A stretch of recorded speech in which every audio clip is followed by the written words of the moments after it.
Hi guys, तो math की इस माया में आप लोगों का स्वागत है। तो चलिए हम लोग स्टार्ट करेंगे सेट क्या होता है। यानी कि आज हम लोग क्लास 11th का जो है चैप्टर नंबर फर्स्ट जो कि सेट है, तो सेट के बारे में जो है डिटेल्ड स्टडी करेंगे। ये जो वीडियो है ये आपका बेस तैयार करेगा, यानी कि इसमें जो है केवल सेट्स के बेसिस कराए जाएंगे, बाकी जो क्वेश्चन कराए जाएंगे वो नेक्स्ट वीडियो में। तो चलिए सबसे पहले हम लोग ये जानते हैं कि सेट क्या होता है। तो उससे पहले हम लोग ये समझते हैं कि सेट का यूज कहाँ कहाँ पर होता है।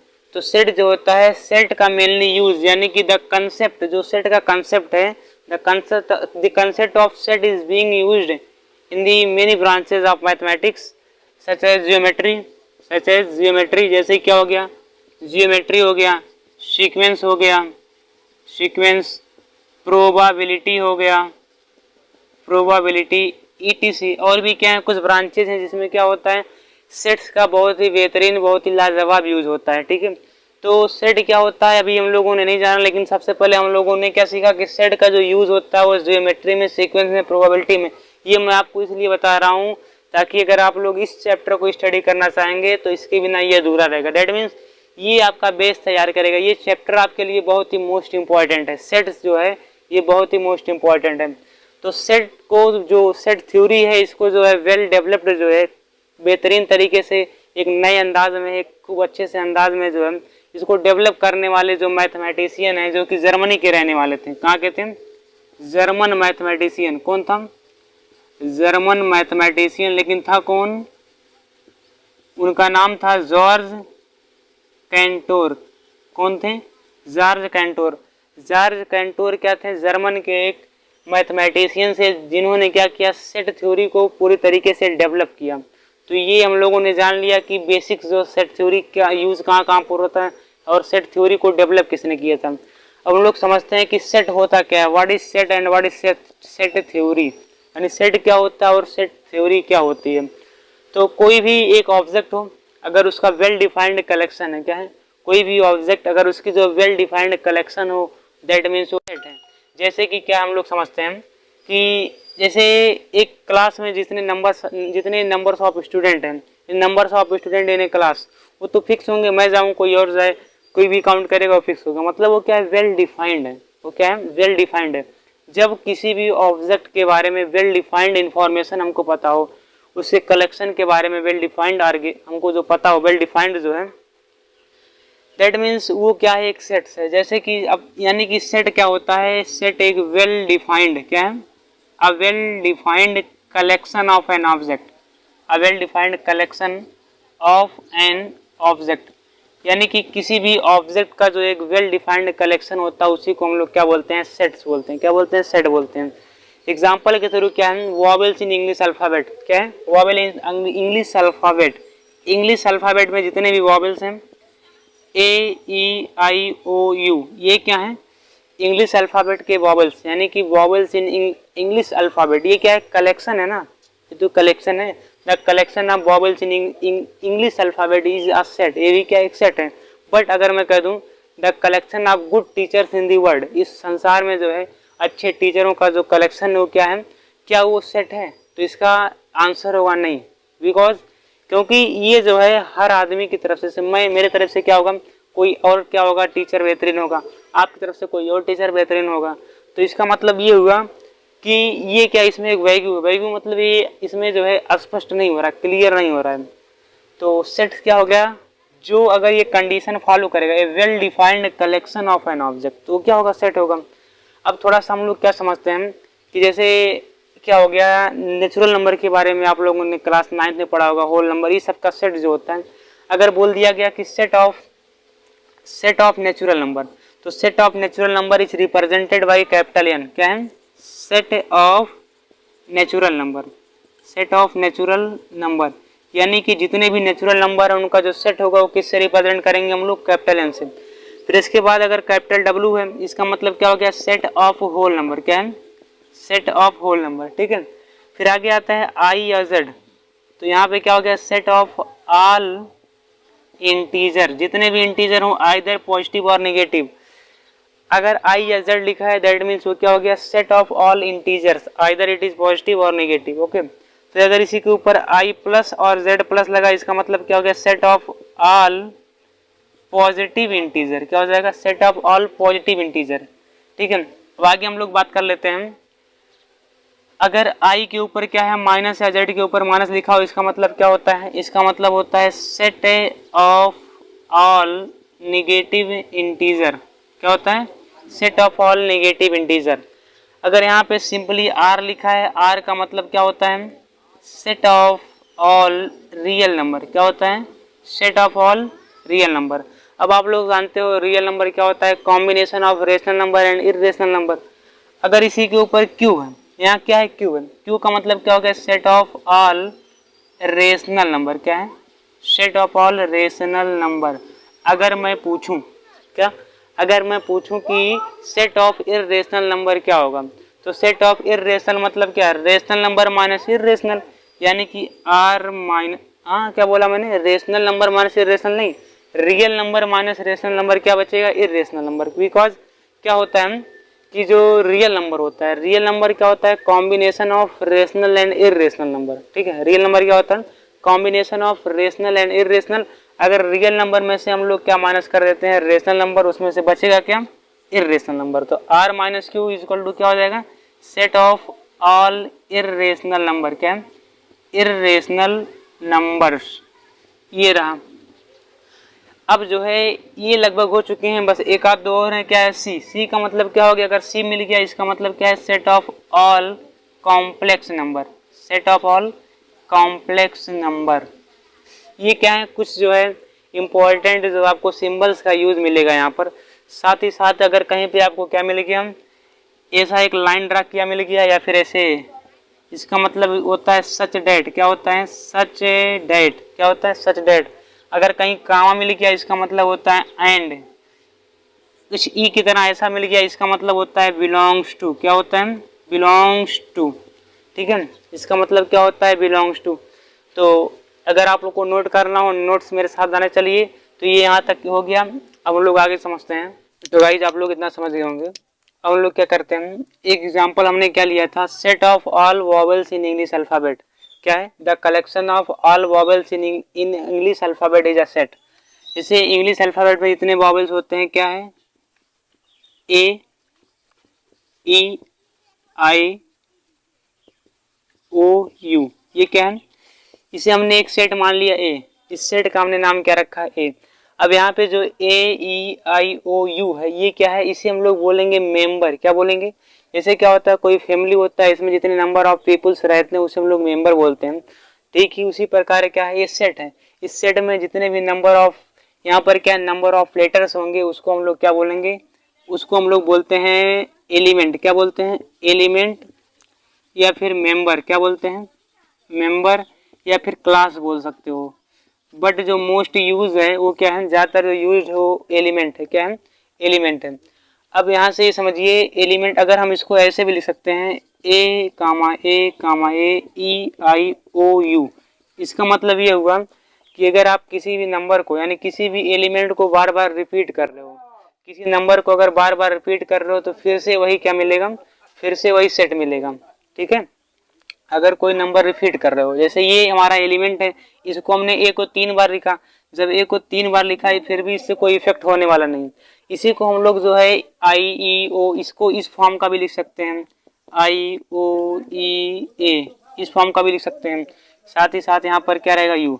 ठीक है, तो इस फॉर्म का भी लिख सकते हैं। इसका मतलब ये ऑर्डर पे डिपेंड नहीं करता, कोई भी सेट हो, किस ऑर्डर से, किस सीक्वेंस से लिख रहे हो, ये मैटर नहीं करता। साथ ही साथ जो है आप कितनी बार किसी एलिमेंट को रिपीट कर रहे हो, ये भी मैटर नहीं करता। ठीक है, तो ये सेट्स हो गया। सेट में एलिमेंट क्या होता है, मेंबर क्या होता है, आप लोग समझ गए हैं।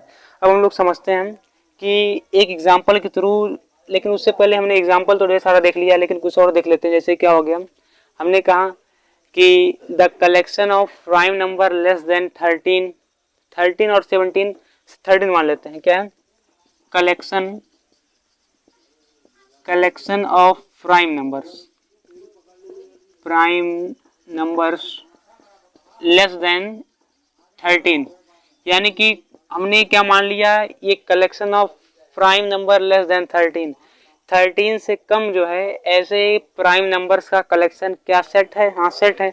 अब यहाँ समझिए कि सेट कैसे है, उस सेट को हमने क्या मान लिया, ए मान लिया। सेट को स्टार्ट करने के लिए हमको क्या कर्ली ब्रैकेट ओपन करना पड़ता है, और जब हम सेट क्लोज करते हैं तो वहाँ पे कर्ली ब्रैकेट क्या कर देते हैं, क्लोज कर देते हैं, ठीक है।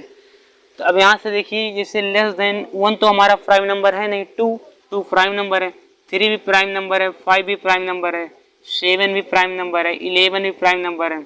अब बट 13 यहाँ पर प्राइम नंबर है, लेकिन 13 को हम लोग नहीं लेंगे, क्यों? क्योंकि बोला है collection of prime number less than 13 से कम हो। तो 13 से कम यही क्या हो गए, यही हमारे क्या हो गए, यही कलेक्शन है नंबर्स का। और इसमें जितने भी जैसे 2, 3, 5, 7 जितने भी नंबर्स हैं, हर नंबर को हम लोग क्या बोलेंगे, एलिमेंट बोलेंगे, एलिमेंट। अब यहाँ एक चीज और समझिए, अगर यहाँ पे 2 है तो इसको हम लोग लिख सकते हैं क्या, 2 बिलोंग्स टू ए, यानी कि 2 क्या है, सेट ए में प्रेजेंट है। क्या है, 2 बिलोंग्स टू सेट ए, यानी कि 2 बिलोंग्स टू सेट ए का मतलब ये हुआ कि 2 जो कहाँ पर प्रेजेंट है, ए में प्रेजेंट है, सेट ए में प्रेजेंट है।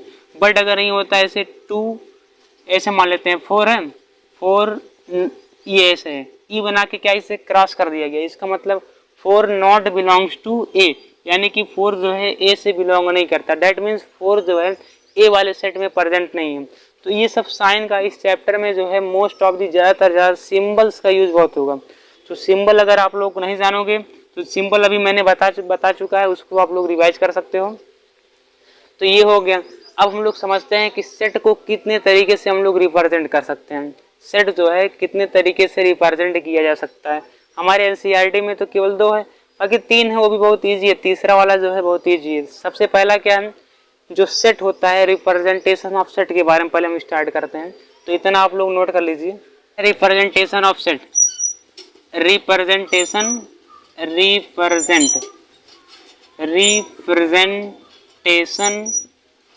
ऑफ अ सेट, यानी किसी भी एक सेट को हम लोग कितनी तरीके से रिप्रेजेंट कर सकते हैं। ठीक है, तो कोई भी सेट हो उसको हम लोग 3 टाइप से रिप्रेजेंट कर सकते हैं। कितने टाइप से, 3 टाइप से रिप्रेजेंट कर सकते हैं। सबसे पहला हमारा क्या हो गया, सबसे पहला हमारा होता है जो टेबुलर फॉर्म। क्या होता है, टेबुलर फॉर्म, या फिर इसे हम लोग रोस्टर फॉर्म भी कहते हैं, और रोस्टर फॉर्म, इसे हम लोग क्या बोलते हैं, रोस्टर फॉर्म। यानी कि किसी भी सेट को हम लोग या तो टेबुलर फॉर्म में रिप्रेजेंट कर सकते हैं, और टेबुलर का नाम क्या है, रोस्टर भी। जो मोस्ट यूज टर्म है वो क्या है, रोस्टर टर्म है। फिर जो दूसरा आता है सेट बिल्डर, इसे हम लोग क्या बोलते हैं, set builder form, set builder form.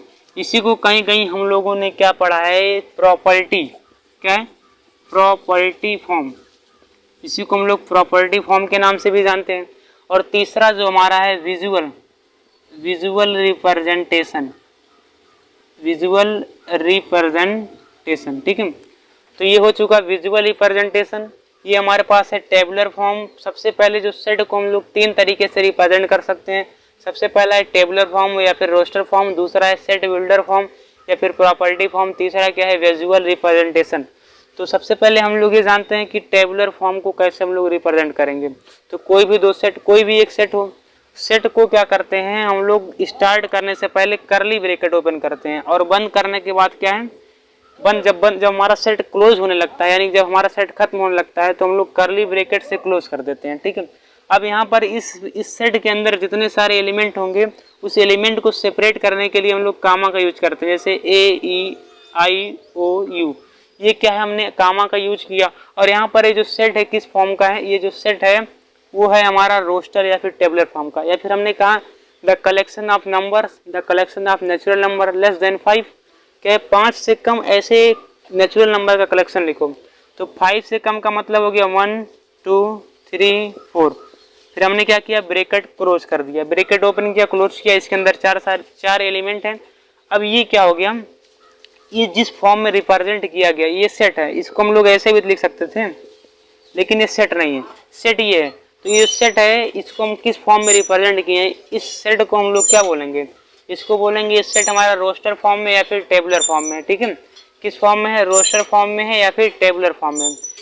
फिर हमारा जो दूसरा आता है सेट बिल्डर फॉर्म या फिर प्रॉपर्टी फॉर्म, इसमें हमको जो भी डाटा, जो भी इंफॉर्मेशन गिवन होता है उसे हम अपने अकॉर्डिंग किसी प्रॉपर्टी के साथ क्या करते हैं, उसको अरेंज करते हैं। जैसे हमने क्या कहा, ऐसे हमने कोई नंबर लिख लिया 1 4 9 16, ऐसे डॉट डॉट जाते लगा। ठीक है, 16। ऐसे जाने लगा, ठीक है। अब हमको जो है इसको सेट बिल्डर फॉर्म में रिप्रेजेंट करना है। तो सेट बिल्डर फॉर्म में रिप्रेजेंट करने के लिए हमको क्या करेंगे, कोई भी सेट को स्टार्ट करने से पहले हम क्या करेंगे, करली ब्रैकेट ओपन। फिर यहाँ पे क्या होता है, इसको हम लोग इस नंबर को हमने क्या मान लिया, एक्स मान लेंगे, क्या मानेंगे, एक्स। फिर यहाँ पे आप ऐसे भी यूज कर सकते हो या फिर डबल पॉइंट, इसका मतलब होगा एक्स सच डेट, यानी एक्स क्या है इस तरीके से, क्या है एक्स इज इक्वल टू कितना, हमको यहाँ देखिए क्या है एन स्क्वायर, क्या है एन स्क्वायर, नंबर का क्या किया गया, स्क्वायर किया गया।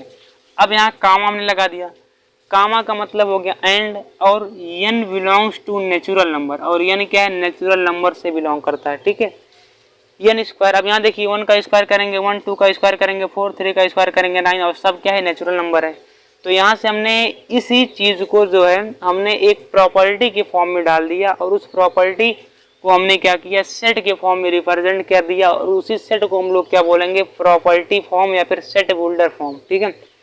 या फिर हमने कोई एक एग्जाम्पल, अब ये तो समझ में आ गया होगा, अगर नहीं है तो एग्जाम्पल और हम लोग देखते हैं, क्या है बहुत ही बेहतरीन है। जैसे क्या है 1/2, 2/3, 3/4, 4/5, इतना हमारे पास क्या है एक कोई सा नंबर है। अब इसमें अगर देखेंगे तो ऊपर देखे 1 2 3 4 जाए, यानी कि इसे हम लोग लिख सकते हैं नेचुरल नंबर एन। अब नीचे भी क्या है वही नंबर है, केवल एक प्लस कर दिया जा रहा है। देखिए 1 में 1 प्लस करेंगे 2, 2 में 1 प्लस करेंगे 3, 3 में 1 प्लस करोगे 4, 4 में 1 प्लस करोगे यहाँ जाएगा 5, तो यहाँ से n + 1 हो गया। तो इसको हम लोग अब जो है यही प्रॉपर्टी हमको मिल रही है, इसका मतलब अगर इसको हम लोग सेट बिल्डर फॉर्म में रिप्रेजेंट करना चाहे तो कैसे रिप्रेजेंट कर सकते हैं, द सेट ऑफ, इसे हम लोग पढ़ेंगे the set of all x such that क्या है, x is equal to n/n+1, क्या है x is equal to n/n/1, where या फिर comma n belongs to natural number, n क्या है नेचुरल नंबर से बिलोंग करता है, ठीक है। n क्या है नेचुरल नंबर से बिलोंग करता है, एंड और n की वैल्यू क्या है, n की वैल्यू क्या है लेस देन और इक्वल टू, क्या है लेस देन और इक्वल टू 4, बस हो गया, ठीक है। इसी को हमने क्लोज कर दिया। यहाँ से या तो 4 के बराबर, बाकी 4 से ज़्यादा नहीं हो सकती, ठीक है। तो यहाँ से ये जो है इस रिप्रेजेंटेशन को, इस टाइप का जो हमने रिप्रेजेंट किया उसे हम लोग बोलेंगे सेट बिल्डर फॉर्म, यानी जो सेट है वो किस फॉर्म में रिप्रेजेंट किया गया है, सेट बिल्डर फॉर्म में। अब हम लोग समझते हैं कि विजुअल रिप्रेजेंटेशन क्या होता है। विजुअल रिप्रेजेंटेशन जैसे सिंपल सा है 1 2 3 4, इसे हमने लिखा, इसे जो है वेन डायग्राम, इसे हमने एक सर्कल बना दिया, इसमें क्या लिखा 1 2 3 4। तो सबसे इजी क्या होता है विजुअल रिप्रेजेंटेशन, इसीलिए जो है एनसीईआरटी में से ये कट चुका है, क्योंकि ये बहुत ईजी है।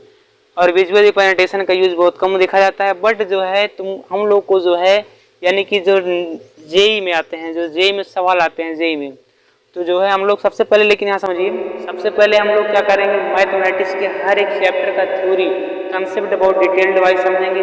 इसके बाद जो है एनसीईआरटी के क्वेश्चन सॉल्व करेंगे, एग्जाम्पल सॉल्व करेंगे, आईडी शर्मा के क्वेश्चन सॉल्व करेंगे। इसके बाद जो है हम लोग जो है लास्ट ईयर में जो 10 ईयर्स या 20 ईयर्स में जो अपकमिंग या फिर जो आते रहे, जो मोस्ट रिवाइड जो है क्वेश्चन है जिस टाइप के, हर एक चैप्टर से उसमें जेई मेंस जेई एडवांस के क्वेश्चन सॉल्व कराए जाएंगे, ठीक है।